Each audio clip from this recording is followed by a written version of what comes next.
नमस्कार, मैं हूं विपुल रॉय एंड वेलकम टू जोश the power of youth only on news nation. और आज मैं खड़ा हूं एसएनडीटी के होम साइंस कॉलेज में और एक ऐसा मुद्दा उठाने वाला हूं जो मुद्दा आज का नहीं है, 20 साल पुराना है। 20 साल पहले विमेन रिजर्वेशन का बिल इंट्रोड्यूस हुआ था और वो आज तक पास नहीं हो पाया है। ये क्यों नहीं हुआ है, आइए एसएनडीटी कॉलेज के इन बच्चों से हम पूछते हैं। जी, आप मुझे बताइए क्यों नहीं हुआ है अब तक। I think main reason is opposition male party से। उनको लगता है कि 1/3 सीट्स अगर वुमेन को मिल जाएगी तो उनकी पोजीशन खतरे में आएगी। मेनली ये सोशली और इकोनॉमिकली बैकवर्ड जो पॉलिटिशियंस है वो लोग सबसे ज़्यादा इसको अपोज करते हैं। डर है उनके दिल में कि महिलाएं आ जाएंगी तो पता नहीं क्या हो जाएगा। आ जाएगी 534 में से अगर इतनी सारी 1/3 अगर महिलाएं आ जाए तो बहुत सारा उन पे इम्पोज भी हो जाएंगे, थोड़ा सा प्रेशर भी बढ़ जाएगा, तो इसकी वजह से इतना अपोजिशन है। हमारी जो पुरुष प्रधान सोसाइटी है उसमें सब जो लड़के हैं या जो मेल है उन सबको ऐसे लगता है कि औरतें थोड़ी देश चलाती है। नहीं, ये बहुत गलत है। आप बाकी देशों को देखें, उनमें बहुत औरतें भी रहती है पार्लियामेंट में, और मुझे लगता है आज हमारे पार्लियामेंट को भी औरतों की ज़रूरत है ताकि महिलाओं की समस्याओं को एक प्लेटफॉर्म मिल सके। वो हमारा राइट है कि हमें इम्पोज करना चाहिए, कि हमें चाहिए, मतलब हमारा रिजर्वेशन होना ही चाहिए। वो हक ही नहीं जाता है तो कैसे मिलेगा? तो we should fight for it. क्या प्रॉब्लम्स हो सकती हैं अगर ये बिल पास नहीं हुआ तो? अगर प्रॉब्लम महिलाओं की है तो कोई महिला उसको सॉल्व कर सकती है अच्छी तरह से, तो इसलिए महिलाओं को भी उतना ये देना चाहिए पार्लियामेंट में। तो अब तक जो है वो ये नहीं हुआ, उसका एक मेजर रीज़न आपने मुझे ये बताया। लेकिन अभी अगर मैं आप लोग को एक मौका दूं कि अभी आप लोग बोलें और दरख्वास्त करें तो क्या कर सकते हैं? हम कह सकते हैं कि ज़्यादा 50-50% महिलाओं को भी उतना हक दिया जाए, उतना भी कि ताकि उनके प्रॉब्लम्स वो खुद बता पाए और सॉल्व कर सकते हैं। हर सेक्टर में महिलाओं को रिजर्वेशन मिल रहा है, कौन सा भी सेक्टर हो, तो पार्लियामेंट में क्यों नहीं? तो मिलना चाहिए ना उनको। इतना यूथ ने ही डिसाइड करना चाहिए, गर्ल्स ने, कॉलेज से, कहाँ से भी स्टार्ट करो तो वहाँ तक बात पहुँचेगी। कोई भी डिसीजन जो डिमोनेटाइजेशन है वो एक रात में हो सकता है, तो रिजर्वेशन बिल भी एक रात में पास हो सकता है। सर, द पॉइंट इज कि इतने दिनों तक कुछ ही महिलाओं ने बोला होगा, पर अब अगर सब लोग उठ के साथ में बोले तो वो और ज़्यादा प्रेशर क्रिएट करेगा और फिर हो सकता है कि वो जल्दी से जल्दी उनका फैसला दे। पहले शुरुआत महिलाएं तो करें। अगर हम खुद ही हमारे राइट्स के लिए नहीं लड़ेंगे तो what do we expect from male? So we have to start from ourself. और कई लड़कियां ऐसी रहती है कि मुझे नहीं बनना है पॉलिटिशियन तो मैं क्यों बोलूँ। ये सिर्फ पॉलिटिशियन की बात नहीं है, आजकल जो भी हो रहा है, where women are becoming victim of molestation, gender biasness, ये सारे मुद्दे अगर हमें बदलने हैं तो इसे पार्लियामेंट में उठाना पड़ेगा। और पार्लियामेंट में उठाने के लिए एक महिला की ज़रूरत है, क्योंकि जैसे कहा जाता है नारी ही नारी को समझ सकती है। हमारी प्रॉब्लम्स एक महिला ही पार्लियामेंट में अच्छी तरह से प्रेजेंट कर सकती है और एक अच्छे सोल्यूशन को लेके आ सकती है। इस देश में सिर्फ 12 ही ऐसी महिलाएं हैं जो सत्ता संभाल रही हैं। बुरा नहीं लगता? क्या नहीं लगता कि यहाँ 30, 40, 50 हैं, हम सब संभाल सकते हैं? मैं उनको एक रिक्वेस्ट करना चाहती हूँ कि वो उनके साथ भी और ज़्यादा महिला लेके जाए ताकि एक प्रेशर क्रिएट करे और ये जो बिल है वो जल्दी से जल्दी पास हो जाए। हमारे मन में कहीं ना कहीं ये है कि ये जो फील्ड है पॉलिटिक्स का, वो it's not a good field. वहाँ पर बहुत सारे गलत व्यवहार होते हैं, लेकिन हमें इस सब से बाहर निकलकर उसमें एंट्री लेनी चाहिए। उधर जाके समझना चाहिए कि नहीं, वो भी एक अच्छा फील्ड है, उधर जाके हम अपने देश के लिए कुछ कर सकते हैं, तो ये सब शुरू हो सकता है। आप लोगों में से कितनी लड़कियाँ ऐसी हैं जो वाकई पॉलिटिक्स से कनेक्ट होना चाहती हैं, जुड़ना चाहती हैं देश के लिए? आप कुछ फॉलो करती हैं? आप किसी भी सोशल नेटवर्किंग साइट से जुड़ी हुई हैं जहां आप ये कमेंट करती हैं कि we need more women leaders? मैं फेसबुक पे मैंने एक बार किया था, जब बहुत एक बार किया था। हाँ, बिल 20 साल से चल रहा है। हाँ, आई अग्री कि अब हम लोगों ने आवाज़ नहीं उठाई है और अब समय आ गया है कि आवाज़ उठाए। स्कूल से ही सिखाना चाहिए कि कैसे वो फील्ड में जाए, पॉलिटिक्स में जाए, कैसे फॉर्म्स भरे, कैसे इलेक्शंस लिए जाए। स्कूल से ही वो सब्जेक्ट दो या सिखाओ कि how can we get in politics. And आपने बोला कि पैट्रियोटिक नहीं होती है झांसी की रानी, फिर से शिवाजी महाराज की मम, उन्होंने क्या किया? वो पैट्रियोटिक नहीं होती तो आज शिवाजी नहीं होते, झांसी की रानी नहीं जीता होता। पीवी सिंधु को ले लो या फिर साक्षी मलिक को ले लो, ओलंपिक्स में जाके वो मेडल्स जीत के आए हैं। क्या आपको लगता है कि अगर वो पेट्रियाटिक नहीं रहते तो मेडल्स जीतते? डेफिनेटली ऐसा कोई नहीं है कि लड़कों ने ही पेट्रियाटिज्म का ठेका ले रखा है। डेफिनेटली हम भी उतने ही पेट्रियाटिक है और हमारे देश की इज्जत करते हैं, but I think that it's high time कि हम लोग अभी पार्लियामेंट में भी हमारी आवाज़ उठाएं। और कई बार ऐसा होता है कि लड़कियों को घर वाले उनके भेजते नहीं है पॉलिटिक्स के लिए कि ये गंदगी है, यहाँ जाओगे तो ऐसा हो जाएगा वैसा हो जाएगा, लेकिन सफाई करने के लिए कीचड़ में तो उतरना पड़ता ही है और इसीलिए हमें आना पड़ेगा। पहले जो पार्लियामेंट में मेंबर्स आने चाहिए वो पहले एजुकेटेड होने चाहिए मेन, क्योंकि तभी उनको समझेगा, तभी जब वो एजुकेटेड हो गए तभी वो सीखेंगे। पहली वुमेन की रिस्पेक्ट करना तभी वो सीखेंगे जब वो एजुकेटेड रहेंगे। तो मैं बोलूँगी कि जो भी पार्लियामेंट में मेंबर्स लेंगे वो चाहे मेल हो फीमेल हो सब एजुकेटेड रहने चाहिए, तभी कुछ भी पार्लियामेंट का और जो भी देश में अगर कुछ अच्छे बदलाव आने चाहिए तो the person which have entry in the parliament should be educated. शर्मनाक बात है कि 543 सीट्स में से 2.5% हम लोग यहाँ पे इक्वालिटी की भी बात नहीं कर रहे, 50% भी नहीं, सिर्फ 33%, 1/3 ही मांग रहे हैं। उतनी तो मिलनी चाहिए। सो आई थिंक मीडिया एक प्लेटफॉर्म को लेके हम लोग इसको एक मूवमेंट बना सकते हैं। अगर आधी पॉपुलेशन 50% वुमेन है, if they only stand up for this, सिर्फ वो लोग, हम लोग मेल्स को भी नहीं बोल रहे, सिर्फ women if they stand up for this can be a movement and a very radical change can be brought about.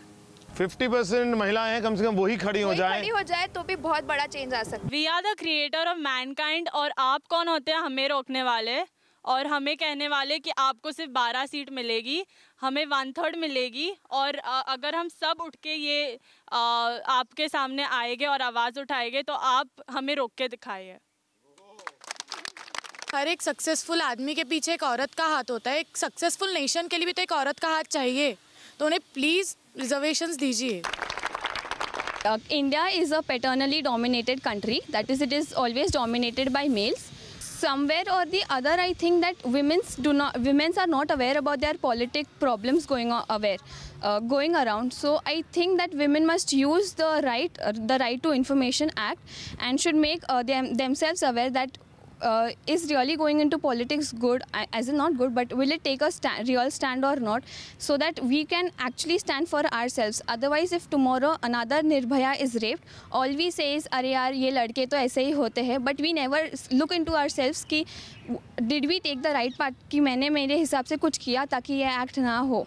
So somewhere or other, I think that before blaming males that it is a male dominant country, I think that we first should take a stand and make use of the right to information act.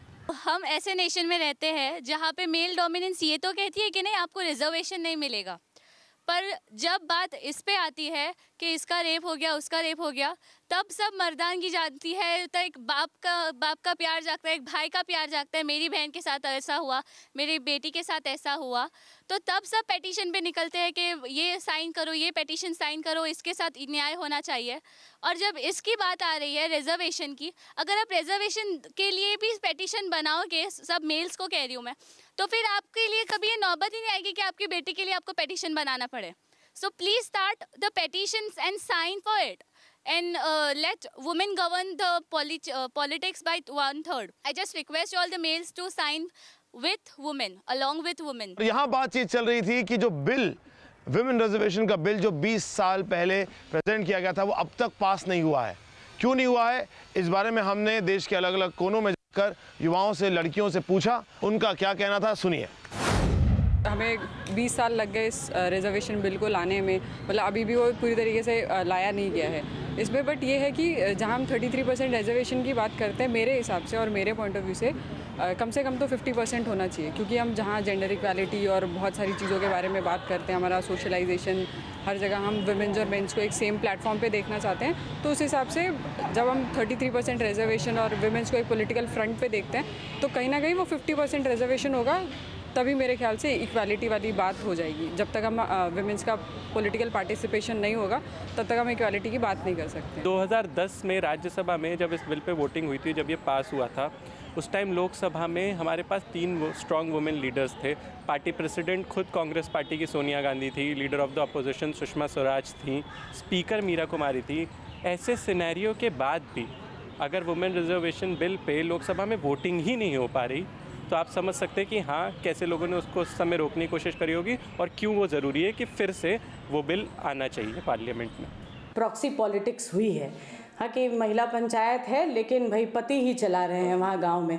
तो इन चीज़ों से हमें सचेत होकर के काम करना पड़ेगा, क्योंकि ऐसा ना हो कि जब हम रिजर्वेशन पास कर रहे हैं तो पता चला संभ्रांत घरों से ही, पावरफुल घरों से ही, और जो एक लोकतांत्रिक ढांचा है हमारा, उसके तहत हमें थोड़ा सचेत होकर अगर हम इस पे काम करें, हम लास्ट वुमेन तक अगर हम सभी महिलाओं की भागीदारी, गांव की भागीदारी, अगर पार्टिसिपेशन को हम अपना मूल मंत्र बनाते हैं तो मुझे लगता है कि will definitely reach the principle of development. आप पंचायत इलेक्शन में देखें, बिहार में जो मतलब 50% जो है महिलाओं को पंचायत में दिया गया रिजर्वेशन, उसमें से जो है वर्टिकल रिजर्वेशन हुआ। जनरल की सीटें हैं उसमें आधी जो है वो आधी महिलाएं होगी, एससी की सीटें हैं आधी महिलाएं होगी, ओबीसी की सीटें हैं आधी महिलाएं होगी। तो वो वर्टिकल रिजर्वेशन जब तक नहीं होगा तो मुझे नहीं लगता कि और सारी पार्टियां जो भी मतलब जो एक तरह की सोशलिस्ट पॉलिटिक्स करती है, जो चाहे वो बिहार की राजद हो, चाहे जदयू हो, चाहे वो यूपी की जो है मतलब सपा हो, बसपा हो, ये इनका समर्थन नहीं करेगी। एक रिस्पॉन्सिबल कैंडिडेट बनना ज़्यादा ज़रूरी है जो एम्पावर्ड हो और एडुकेटेड हो इन ट्रू सेंस।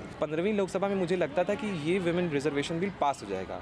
क्यों? कारण उसका ये है कि we had the speaker who was the first time lady speaker, we had the de facto prime minister, and I'm calling de facto prime minister because it is the fact that was a lady, Sonia Gandhi. And then we had the leader of opposition, Sushma Swaraj. All three prime posts were occupied by the women, and despite of this fact, women reservation bill was not passed. So I think पहले ही पुरानी लोकसभा में 15वीं लोकसभा में पास हो जाना चाहिए था, लेकिन जब नहीं हुआ है तो अभी इसको बहुत ही हमें एफर्ट्स डालने पड़ेंगे। हमारे देश में आज़ादी के 70 साल हो गए हैं और जो आधी आबादी है उसको प्रतिनिधित्व देने के लिए इतना ज़्यादा पॉलिटिकल क्लास में जो रेजिस्टेंस है वो भी समझ में बात नहीं आती है।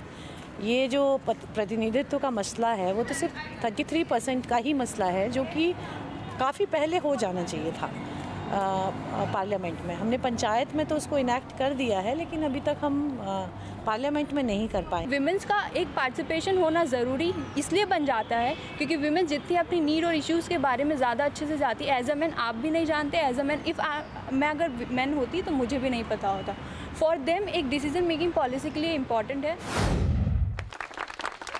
तो इस मुद्दे को आगे बढ़ाते हैं और देखते हैं कि यहाँ के बाकी बच्चे क्या कहना चाहते हैं। जी, कौन कुछ कहना चाहता है? जी 2002 में जब बीजेपी की गवर्नमेंट आई थी तब राज्यसभा में ये बिल पास हो चुका था, पर लोकसभा ने उसको रिजेक्ट किया था।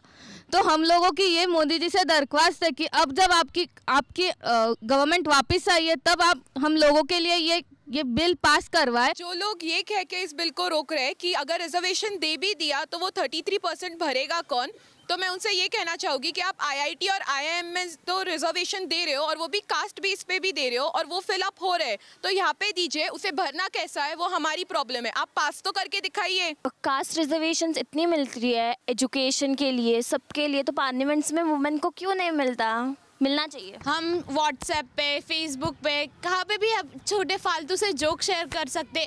आज हम एसएनडीटी की गर्ल्स ये मूवमेंट ये करते हैं कि हम अब शेयर करेंगे और जो भी है वो मूवमेंट स्टार्ट करेंगे कि we want reservation, the bill should be passed. So we are sharing it. So the girls who are watching us, जो हमें देख रहे हैं, तो आप भी ये रिजर्वेशन के लिए फाइट करो please girls, it is our right. आप में से कितनी लड़कियां चाहती हैं ये बिल पास हो? सब में 2-2 हाथ क्यों उठाए? ये मेरी माँ का हाथ है और बहन का भी है। माँ का, बहन का, पड़ोसी का, सबका। तो चलिए एक काम करते हैं, एक साथ बोलते हैं, सब लड़कियों का हाथ है ये। ऐसा लग रहा है देवी माँ ने अपने हाथ निकाल दिए हैं और साक्षात आशीर्वाद दे रही हैं। चलिए सब एक साथ बोलते हैं, वी वांट रिजर्वेशन बिल।